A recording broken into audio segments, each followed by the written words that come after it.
hard to describe to you the bone-shattering cold as the frigid seawater penetrates my exposed body. I'm clad in just a lycra swimsuit and a silicone cap. That, combined with this searing, burning pain in my shoulders as stroke after stroke takes its toll. Later, I'd calculate that I did 87,000 strokes over the course of those 2 days.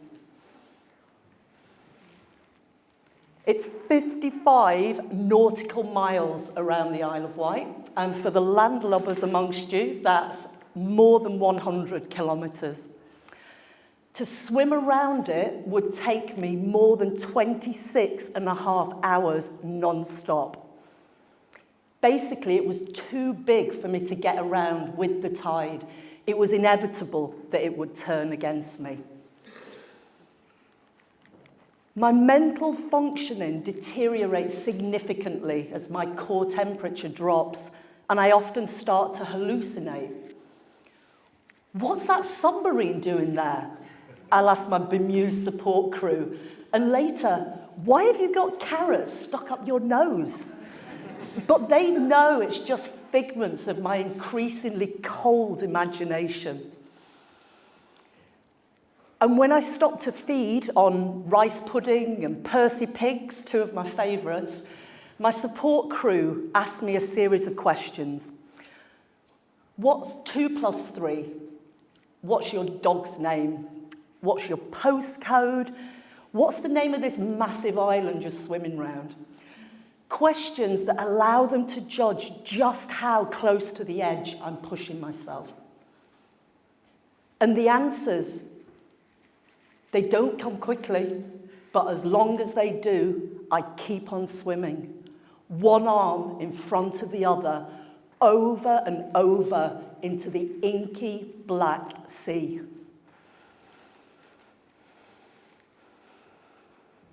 Tonight is proving to be one of the toughest of my life. The darkness closed in hours ago, and I'm losing a sense of who and where I am.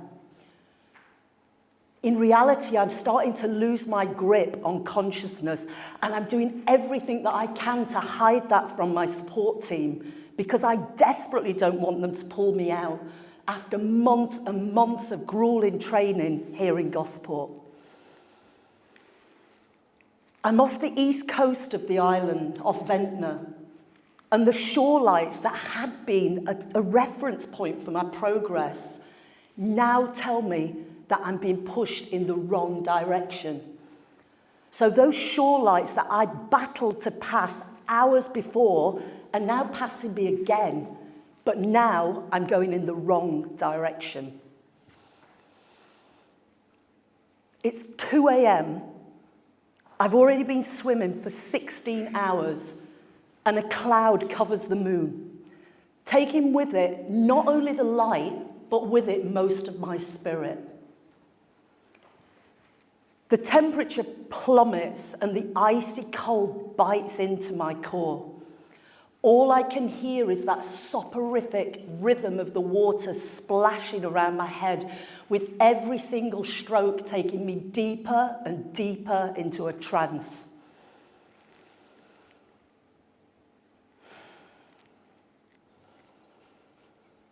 Tonight is proving to be one of the toughest of my life.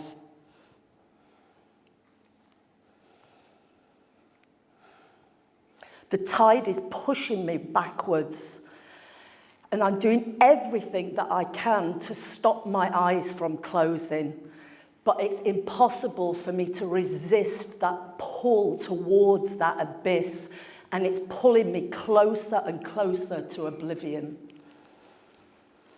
Suddenly, I'm jarred back to the here and now by the sound of a shrill whistle.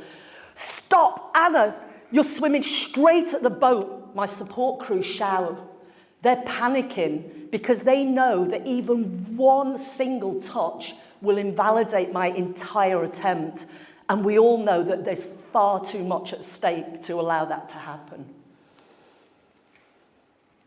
"You're a warrior, Anna, you've got this," I hear another voice shouting from another realm. My arms are just turning around on autopilot now.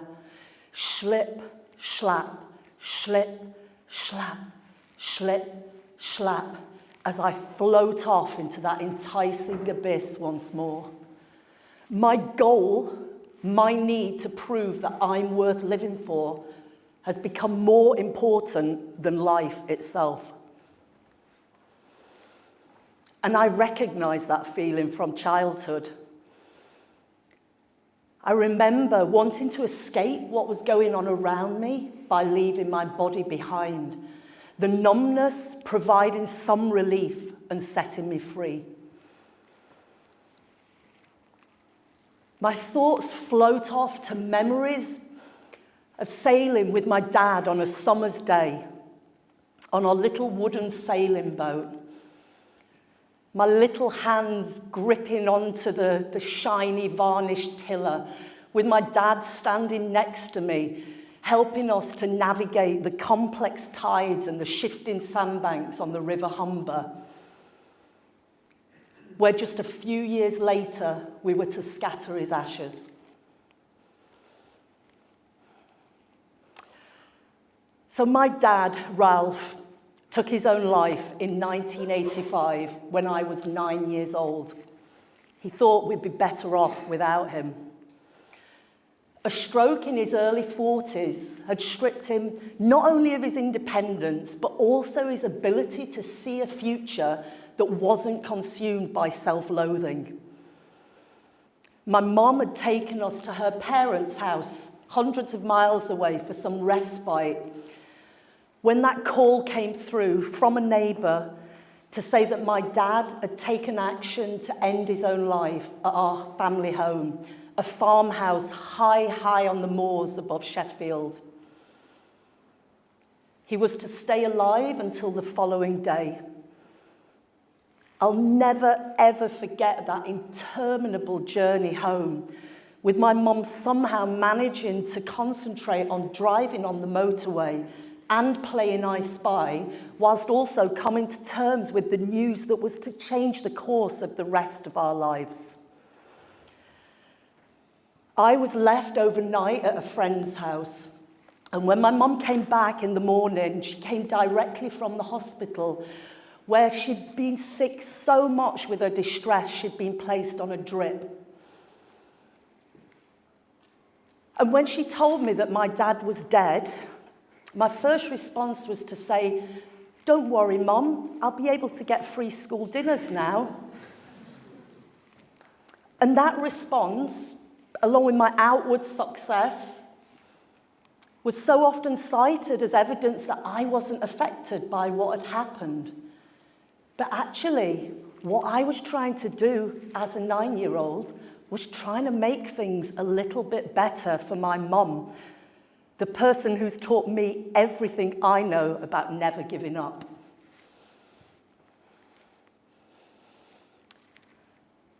And now I know it's really normal for children left behind after suicide to hide their own feelings to protect their surviving and often deeply distressed parent. And back then, I'd never even heard the word suicide before. I didn't even know that that was a thing that people did. And when I returned to school after the summer holidays, I felt completely different to everybody else. I felt like I'd experienced something that nobody else had. I had this deep feeling in the pit of my stomach that I wasn't worth staying alive for. And I really focused on doing well at school because it was one of the very few things that I could control in my life when I could control so little else. I also played truant, sneaking off to the Central Library in Sheffield, looking through dusty old psychology books, looking for clues as to why my dad had ended his life when all my friends' dads were still around to see them grow up.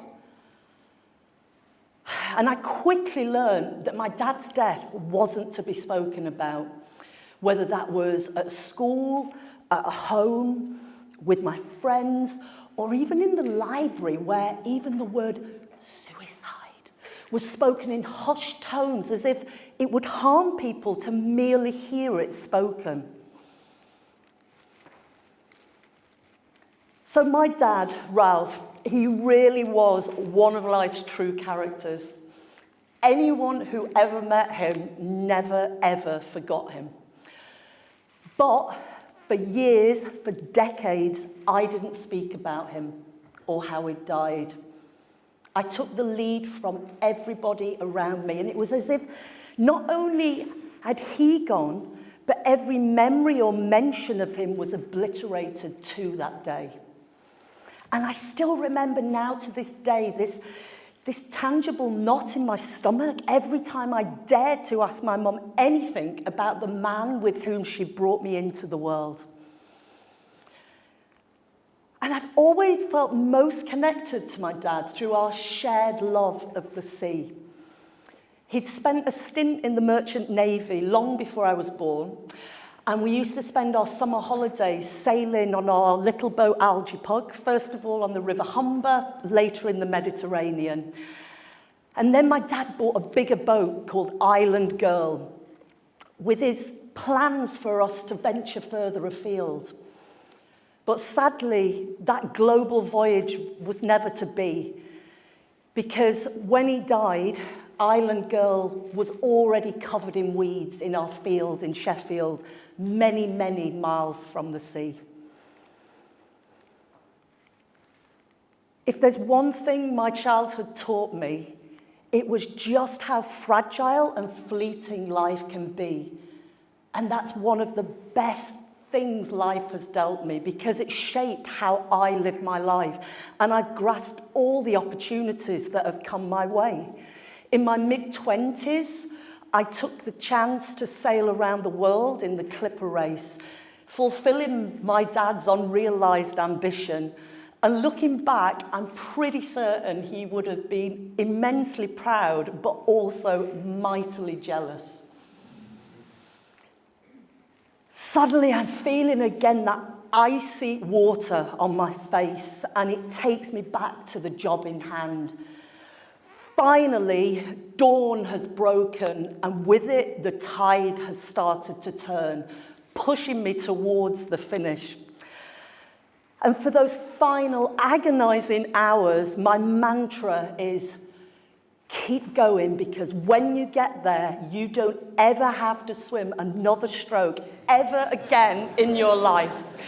And that thought keeps me going until 26 hours and 33 minutes later, I punched the pier in Ryde with such force, with the sheer relief, that I almost broke my hand in the process. But with it, I entered history as just one of 4 people to have swum solo and non-stop around the Isle of Wight. Thank you. I'll take that. Thank you very much.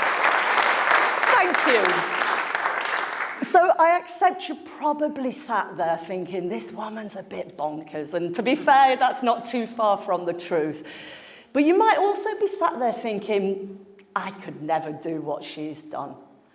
And please don't fall into the trap of thinking I was born with some kind of innate superpowers that have enabled me to do what I've done, because it really couldn't be further from the truth.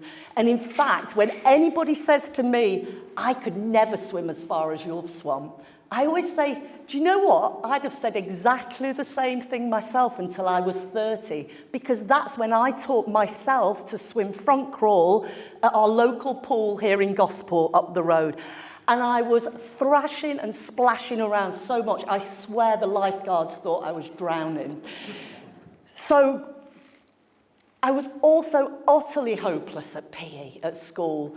I used to spend our cross-country runs smoking cigarettes in a bush, and I was always the very, very last person to be chosen for any sports team. I can remember the team captains, they used to argue about who would have me on their team that week. And they'd be saying, we had her last week, why have we got to have her again? And I just remember this, just basically wanting to disappear. And I just wish back then I could have realised that life was equipping me with everything I needed to become an international record-setting endurance athlete. Hindsight is a wonderful thing. So now, with 40 years of hindsight, I can see just what a profound impact my dad's suicide had, not only on my life, but also the lives of all those around me. I've battled severe bouts of depression and anxiety. I've struggled to form healthy relationships, and I've numbed out the pain and the shame of the unspoken with substances, with all-consuming work and endurance sport. And for me, the tide turned out of the water when I stopped seeing myself as a victim, as someone that something awful had happened to. And when I started to adopt my own narrative of empowerment, that I had developed this resilience and will to succeed, not in spite of what I'd been through, but rather because of it. And what I want you to know is that our very toughest life experiences are where we can find our superpowers.